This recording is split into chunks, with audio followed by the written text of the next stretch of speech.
Today we're going to make Middle Eastern inspired meatballs, or kofta. These lovely morsels go great with any Mediterranean spread, such as this one with hummus, flatbread, and a green salad.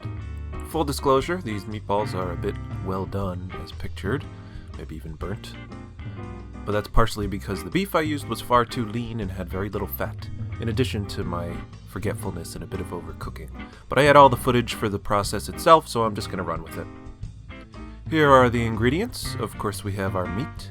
I'm using about 1 pound of ground beef. Instead of beef, though, you could go with lamb or a mixture of the two. I haven't experimented with turkey or chicken yet, but that might work.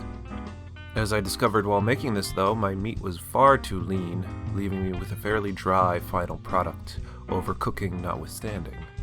You'll definitely want something fattier than this. And we also have some garlic and an onion, which we'll only use half of. For our seasonings, we have mint and oregano. Fresh is best, of course, but you could use dried. We also have some parsley.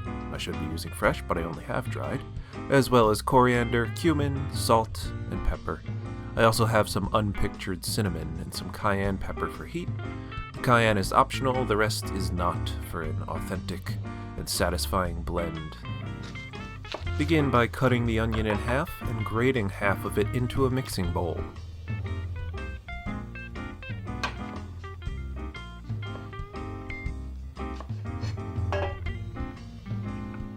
We grate instead of chop because this way we'll get the oniony flavor without the texture of chunks of raw onions in your meatballs.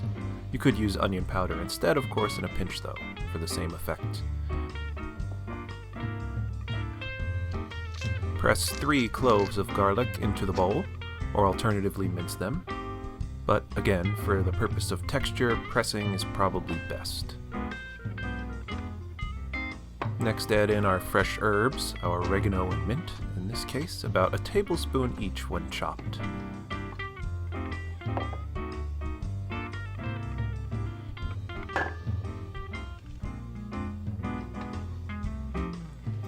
Next, you add in the dry spices. There's a bit of room for preference here, so feel free to experiment and add in more or less if you want a stronger or weaker flavor. For this recipe, for about 1 pound of meat, I'll be adding 1 teaspoon each of cumin, cayenne, dried parsley, salt, coriander, black pepper,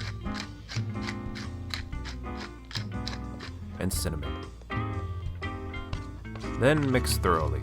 We mix the aromatics first so we don't end up overworking the meat, leaving us with a soft and fluffy final product. Once thoroughly mixed, add in the meat and mix well, trying not to overwork.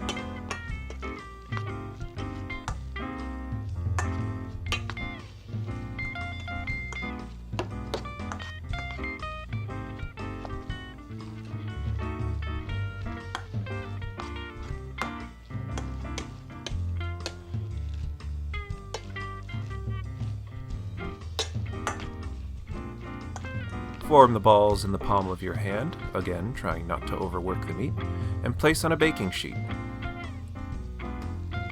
Here I'm using an oven-safe non-stick pan, but any baking sheet should work.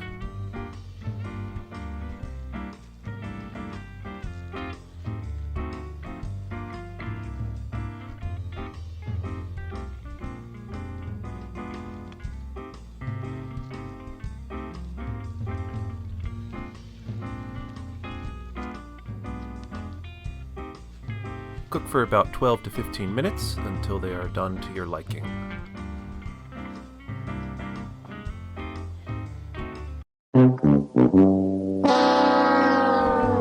These I obviously overcooked a bit, but ignore that. The flavor and aroma definitely hit the mark. And with the blend of spices outlined in this video, yours should too.